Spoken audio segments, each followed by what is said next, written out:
Opa, Slash aqui de novo para a parte 2 do Seu Magão, aquele que voltou no tempo e se tornará o mais poderoso para sua vingança. E no último vídeo conseguimos finalmente a pílula de aprimoramento com Gago. E agora todos os ingredientes para enfrentar o boss estão prontos, faltando 9 dias, 22 horas e 47 minutos. E assim ele estava na porta da dungeon depois de pegar uns itens na Guilda da Santa, o anel, o colar e o brinco da Valkyria. E com esses 3 itens da Valkyria em provação, ele conseguiu a habilidade passiva de roubo de mana. E desse jeito ele só mandou o guardinha abrir o portal porque finalmente é hora de começar. E entrando lá dentro já foi aquela mudança de sistema, e a localização agora é a Terra da Morte, Helheim. Então ele chegou lá naquele mesmo lugar que veio do começo, onde ele conheceu a Hel. E agora, diferente de antes, ele tá sentindo essa mana aterrorizante em volta. E provavelmente se ele derrotar aquele boss, ele poderá se encontrar com ela de novo, porque ele ainda tem muitas coisas para perguntar sobre o sistema Nornir, Loki e os deuses. Só que nessa hora que ele enfrentava os bichos,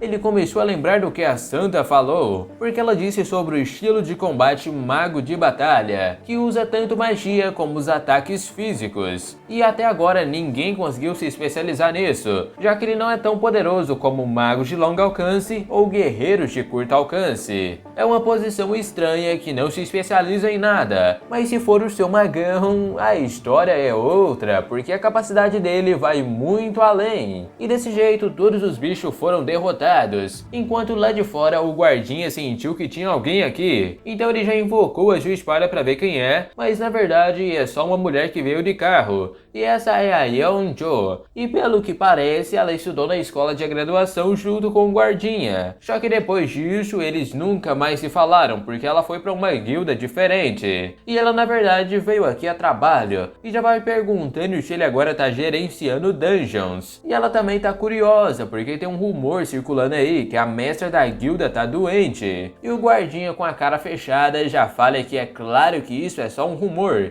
e pergunta aonde ela ouviu uma besteira dessas. E segundo ela, tem muita gente de olhos e ouvidos abertos por aí, ou seja, por terem muito dinheiro, podem ter contratado espiões. E por isso o guardinha agradece por contar isso, e graças a ela, agora ele tem mais um trabalho para fazer assim que voltar. Só que ainda não acabou, porque ela ainda tem mais uma coisa que tá muito curiosa, e pergunta se ele por acaso conhece esse garoto, porque ele esteve se encontrando com a mestra da guilda frequentemente, e ela queria saber o motivo disso, mas isso não é algo que alguém de fora precise saber. E desse jeito ela vai indo falando que sabia que ele não ia contar nada, ela só veio aqui para pelo menos fingir que tá fazendo seu trabalho para receber o salário. Daí ela foi embora, enquanto lá dentro o seu magão já varreu os monstros, e agora o chefe da dungeon, o Sombra da Noite, apareceu. Só que dessa vez não vai ser como antes, porque vamos pegar este boss na porrada. Então ele veio de frente e o seu magão desviou pra cima atacando magia, e não foi o bastante porque ele veio de novo, mas agora ele começou a ver atentamente todos os movimentos, e foi um passo pra esquerda, 2 pra direita, inclina a cabeça e mais um passo largo pra direita, e desse jeito o boss deve estar bravinho porque ele desviou de tudo, e agora foi ativando a habilidade corrente elétrica pra cima, e aí foi um ataquezão cercando ele por todos os lados, mas só isso ainda não é o suficiente de novo, então ele mandou a corrente elétrica azul que perfurou o corpo do boss, e agora só vem um aviso, porque o monstro-chefe entrou em modo Berserker, e a sua força aumentou em 1,5 vezes, e nessa hora o seu magão acabou sendo afetado por algum estigma, e nas telas falavam que se isso não for removido em 10 minutos, o usuário irá sofrer a penalidade de morte instantânea. E vendo isso, ele já tentou usar a derivação universal, mas nada disso, porque o estigma da morte não permite. Então ele tentou de novo, mas deu na mesma coisa. Enquanto o tempo lá em cima já estava girando, faltava 9 minutos e 28 segundos. E como ele não conseguiu tirar isso, a única opção é derrotar esse monstro logo. Só que o que acontece é que o vagabundo do monstro saiu correndo, provocando o seu magão, porque já faltava 8 minutos e 30 segundos. Então ele decide usar uma habilidade aérea, que não tem como desviar. Mas o bichão não deixou não, ele usou um ataquezão de presença, que penetrou a resistência do seu magão. E agora ele adquiriu o debuff de medo, medo. E vendo isso, o boss já chegou dando um chocão que fez ele voar para trás, enquanto o debuff de medo saiu. E nesse ponto, já sem saber o que fazer, faltava 7 minutos, até que ele lembra que acertou um golpe no olho dele antes, então a sua linha de visão deve estar mais estreita. E por isso ele ativou a habilidade Impulso de Vento, porque o primeiro passo seria deixar ele cego. E com todo aquele vento passando, o monstro estava preparado para atacar, mas o seu magão não tinha ido para cima, porque agora ele está usando a bomba de flash, que criou um vulto de luz em todo lugar. Então agora sim, ele partiu com tudo para cima, mas o bicho era persistente, ele ainda tinha energia para ir junto. Só que é tarde demais para isso, porque ele foi usando o Julgamento da Luz, enquanto o tempo restante foi caindo de 3 minutos, 2 minutos, 59 segundos, até que faltando 3 segundos para terminar, ele finalmente derrotou o chefe Sombra da Noite e ganhou o título Aquele que Superou o Primeiro Teste. Enquanto a Hel ria lá em cima, porque sempre tem um motivo por trás das escolhas dele, e por isso ela vem chamando o seu magão para o seu templo. E depois de derrotar o Sombra da Noite, o estigma da morte desapareceu, e ele ganhou 3.000 pontos de experiência, além do núcleo do Sombra da Noite e uma armadura sombria. E assim outras telas apareceram checando as qualificações do usuário e convidando ele para o templo de Hel. E desse jeito a realidade se quebrou e ele apareceu na frente do templo, e lá de dentro já vinha um mega bicho pra cima dele, até que uma voz aparece mandando ele escoltar o convidado. Então o seu magão foi seguindo o bichão, até que lá na frente ele pergunta cadê ela? E ela veio lá de cima falando que achou que ele não passaria no teste, e também dá os parabéns por ele ser a criança destinada a ser o adversário. E ele já vai perguntando pra que tudo isso serve e por que ele recebeu o sistema Nornir. E na verdade isso tudo foi para transformá-lo no adversário, porque ele já nasceu com esse destino, o grande e poderoso adversário dos Aesir's, aquele que vai matar o grande deus Odin. E isso é o que o Loki e ela quer que ele faça. Mas mesmo assim ele ainda não tá entendendo nada, só que ele não precisa entender nada disso. E ele deve estar chateado porque o motivo dele não entender é porque ele está sendo usado como um peão pelos deuses. E por último ela fala pra ele não esquecer disso, porque essa não é só a história dos deuses que são contra o Aesir, e sim porque o mundo está chegando ao seu fim, já que o deus Odin deseja governar tudo e todos. E por isso eles precisam do poder do seu magão, o grande adversário das profecias, para parar isso. Enquanto ele queria falar alguma coisa, ela só fala pra ele ficar forte que ela estará esperando ansiosamente pelo seu próximo encontro. E na mesma hora que ela mandou o magão embora, ela fala que não lembra de ter chamado uma certa pessoa. Mas voltando no seu magão, ele acabou parando em um outro lugar, com uma tela falando que ele recebeu a habilidade passiva Bênção de Hel. Enquanto lá no templo, a pessoa que apareceu veio pedindo perdão pela falta de modos, porque ele não conseguiu se segurar depois de saber que o adversário vinha aqui, e também pergunta o que a Hel achou dele, só que ainda é muito cedo para tirar alguma conclusão, porque o adversário acabou de dar o seu primeiro passo, além de que o seu crescimento é melhor do que ela esperava, e aproveita também para perguntar se ele não tem alguma coisa para contar, já que ele é o deus Mimir, aquele que na mitologia foi decapitado durante a guerra dos Aesir e Vanir, e ela já pergunta de novo, porque ela percebeu que a lei da causalidade do adversário foi claramente distorcida, enquanto ele tá ali falando que realmente não queria enganar ela. Mas segundo ela, não é só isso, porque o olho esquerdo do adversário é aquele que Odin usou como sacrifício para entrar no Poço da Sabedoria. Então ela perguntou o que ele e Loki estão planejando, e ele já pede perdão porque queria falar isso, mas ainda é cedo demais, já que esse é o destino.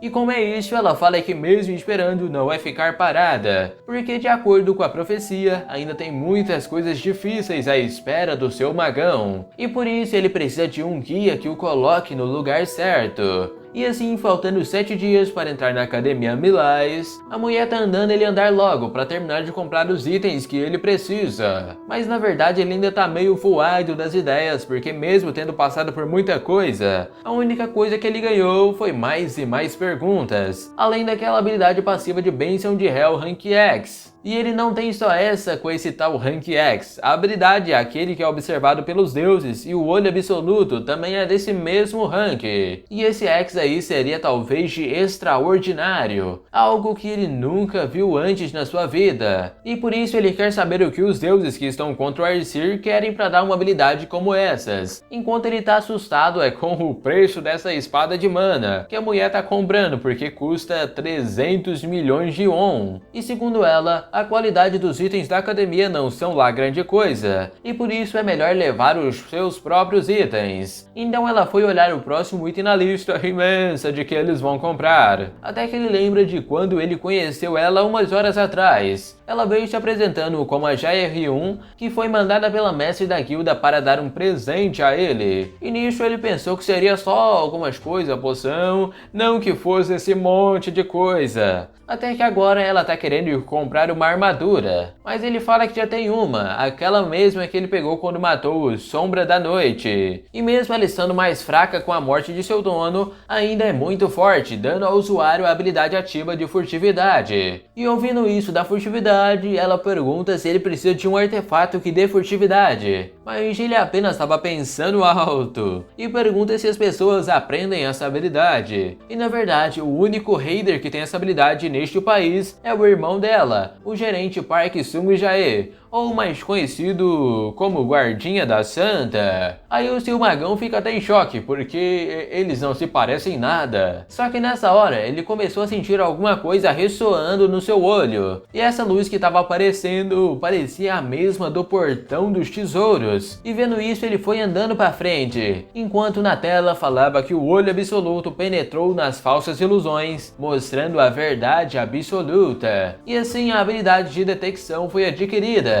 E ela é outra daquelas habilidades Rank X, que te ajuda a avaliar itens não avaliados, além de anular habilidades furtivas e tipo fantasmas do oponente. Então o sistema do nada já começou a usar essa habilidade. Mas aí corta e tamo em outro lugar, porque o carinha tava sendo destruído no duelo pelo mano de cabelo branco. E desse jeito, o vencedor da batalha foi o An Hoyeon, enquanto todo mundo pensava que ele era um monstro de força. E esse é um dos motivos que falam que ele será um Rank S no futuro. Então ele só foi indo embora com seu pai falando para ele se preparar para a próxima atividade planejada. Mas na verdade, ele odeia tudo isso. É uma vida cansativa onde a sua opinião não importa em nada. Até que lá no seu magão ele achou um item chamado Milsilden, o ramo de bisco que acabou com a vida do filho de Odin. E ele é do tipo de crescimento que cresce junto com o usuário e possui uma quantidade imensurável de magia. Então tá, o seu magão ali atrás achando que é mais uma brincadeira do sistema, enquanto o nosso mano de cabelo branco passava por ele. E ele também estava na mesma onda do seu magão de comprar itens com o seu pai. E não adianta nem ele reclamar que tá gastando muito e tem um tratamento da mãe, mas o pai só manda ele ficar quieto, já que quando ele era pequeno ele teve o seu despertar. Sua mãe sorriu pra ele com carinho, enquanto ele sonhava em ser um raider. E naquele momento sua família estava passando um momento difícil, e ele foi o raio de esperança deles, mas aos olhos de seu pai, ele não era nada mais do que uma ferramenta, e agora ele é como uma máquina que obedece os comandos de seu pai. Só que nessa hora tudo começou a tremer porque teve uma quebra de dungeons perto do shopping, e monstros começaram a aparecer por todo lado, e os caçadores da associação ainda estão chegando até aqui. Daí o pai fala pra ele apenas ficar quieto, porque ele é um gênio que irá controlar a Coreia, e por isso não era pra ele se machucar aqui. Mas na mente dele, enquanto os caçadores não chegam, aqueles monstros vão atacar os civis. E assim ele saiu correndo, porque quer ser o seu eu, aquele mesmo que ele queria mostrar à sua mãe quando era criança. E lá na frente ele se deparou com um bando de goblins, só que o seu corpo não se mexia. Ele ficou paralisado vendo aquela cena, até que os goblins vieram pra cima e o seu magão chegou salvando o dia, perguntando se ele era o tal do Arroyon. E voltando uns minutos atrás, ele comprou aquela pedra com o seu próprio dinheiro, enquanto a irmã do guardinha chegou correndo perguntando o que tá rolando. Mas foi nessa hora que teve a quebra da dungeon. Então ele partiu correndo, pulou a janela e deu de cara com aquele bando de goblins no chão. E por isso ele só foi serrando aquela galera com magia, até que ele acabou salvando o de cabelo branco que não conseguia se mexer. E ele estava surpreso por encontrar o gênio infeliz aqui. Só que agora tanto faz, porque ele precisa da ajuda dele. Mas nessa hora veio um goblin por trás que só tomou uma serrada de magia, enquanto ele falava que precisa de ajuda para não deixar os monstros chegarem até as pessoas. E por isso era para ele levantar e pegar a sua arma. Enquanto isso, o de cabelo branco estava achando que isso sim é ser um raider de verdade. É o que ele tem que fazer agora, salvar as pessoas. E como tem muitos goblins aqui, eles não podiam perder nenhum. Ele precisa atrair o máximo que conseguir. Então ele sacou a espada usando a habilidade Choro da Irritação. E nessa hora os goblins que estavam no raio de 50 metros viram ele, enquanto os ataques foram reduzidos em 30%. E essa habilidade fez com que os goblins ficassem sedentos em vir para cima deles. E o seu magão ali tá impressionado por ele conseguir usar esse tipo de habilidade no rank dele. Mas mesmo assim, o máximo que ele alcançou antes da regressão foi ser apenas um raider de rank B, e por isso que ele era chamado de o gênio infeliz. Mas dessa vez pode ser diferente, porque uma mentalidade fraca pode ser consertada, e ele tem o potencial de ser útil para o seu magão, e por isso precisamos que esse cara cresça. Daí depois de toda a porradaria, chegou um cara da sede da Associação Nacional de Raiders, perguntando se foi os dois que cuidaram disso, porque ele mesmo estava surpreso, já que são dois alunos do ensino médio, então ele não tá nem sabendo o que relatavam os superiores. E o seu magão ali vem falando para dizer que a associação cuidou disso, já que ninguém acreditaria se fosse eles. Mas fazer isso seria contra a lei, só que ninguém tá vendo, né? E mesmo assim, o cara não quis essa ideia. Até que o seu magão manda dar a recompensa pro gênio aqui e esconder o fato de que ele esteve por aqui, porque ele não precisa de dinheiro e muito menos chamar atenção antes de entrar na academia, e seria mais benéfico que o de cabelo branco ficasse em dívida com ele. E desse jeito o cara do governo concorda com o seu magão, que estava falando que tem os seus motivos para fazer isso, já que ele não tá afim de ser notado pelo pai dele antes de entrar na Milais, porque antes da sua regressão ele não tinha talento como raider e por isso ele não ligava. Mas agora é diferente,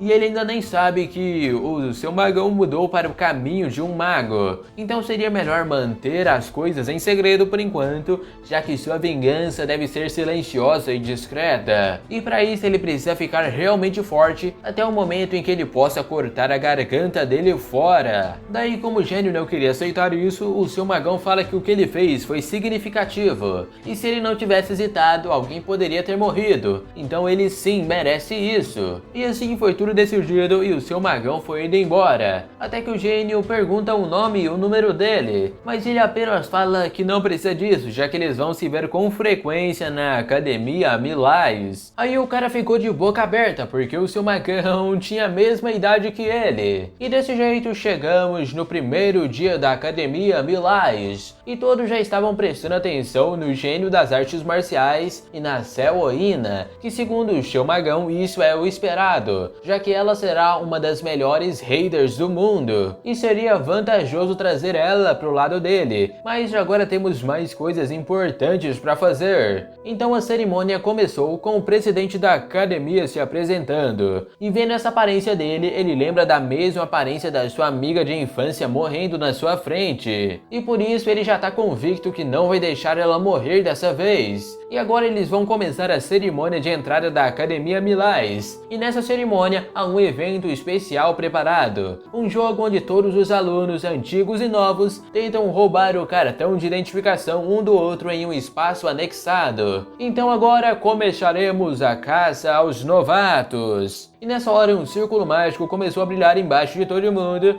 e o seu magão já foi pegando na mão da Yojung para ela não cair. Daí paramos um pouquinho para ir lá na Santa e o guarda estava falando que era hoje a cerimônia de entrada. E segundo eles, essa caça aos novatos dura 3 dias dentro do espaço anexado. E ela tinha esquecido de mandar foi um texto de boa sorte para ele. Mas o guardinha sabia que ela ia esquecer e já mandou um em nome dela. E a resposta dele, ele não falou pra gente, mas se o guardinha tá sorrindo é porque deve ser coisa boa. E voltando no seu magão, ele caiu junto com a Yojung e bem ali do lado estava ela também, a Selwina, com 92 pontos de aptidão mágica. Alguém que vai mudar a impressão que o mundo tinha sobre a classe mágica e se tornará uma famosa raider de rank S. E agora fomos até a sala de controle da Academia Milais. E lá eles estavam comentando que tem uns cadetes talentosos esse ano. E segundo outro cara ali, os cadetes que mudaram suas classes ainda não foram atualizados. Mas o presidente fala que não tem motivo para se preocupar com isso, já que os indecisos não conseguirão ficar nesse lugar, já que os cadetes comuns acabam apenas virando de trampolim para os gênios no final. E mesmo que 100 jogadores de Rank C sejam descartados no processo, ele com certeza vai treinar um raider de Rank A, já que aqueles que falham no processo são apenas os que não são dignos para tal. E o seu trabalho é pegar todas essas belas joias e oferecer a ele. E esse ele é o que ainda vamos descobrir. E essa caça aos novatos é feita em um lugar criado por magia, e neste espaço é possível fazer coisas que na realidade seria impossível, como controlar a velocidade do tempo ou remover restrições do espaço. E nesse lugar aproximadamente 5% dos cadetes são derrotados, e por isso o seu magão não pode baixar a guarda de jeito nenhum, ainda mais perto dela, a Selwina. E nessa hora uma tela aparece para todos os cadetes com o presidente explicando as regras do evento. E dentro do semiplano só é permitido usar habilidades abaixo de Rank C, e toda vez que você roubar o crachá de alguém você ganha pontos. Ou seja, quando um senior pega o crachá de um novato, ele leva 10.000 pontos, e quando é ao contrário, o novato recebe 100.000 pontos. Então o seu magão tá pensando que se for abaixo de Rank C,